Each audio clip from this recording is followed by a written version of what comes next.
शांत वातावरण. ती बाई काही जास्त बोलत नाही, शांत बसलेली.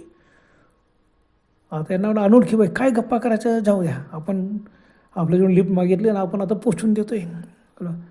समोरून एक मोटरसायकल येताना दिसली. तो मोटरसायकलचा उजेड यांच्या अंगावर पडला. आणि त्याच वेळेला बाळूने सहज आरशात बघितलं तर त्याला पाठीमागे गटलू बसलेला दिसला. आणि गटलूच्या बाजूने, गटलूच्या खांद्यावरून असं एका बाजूने ढुंकून एक म्हातारी बाई पाहत होती. लाल भडक डोळे, बेसूर चेहरा आणि पांढरा सफेद केस. तो एकदम दचकला. हो बापरे, तो एकदम दचकला. काय झालंय, आज कोणी?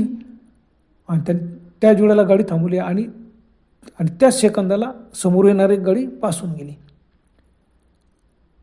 बाळूच्या अंगात थरकाप भरला की गटलूच्या मागे बसली तिथं म्हातारी बाई आहे. आपण तर तरुण बाईला मागे बसवलं होतं.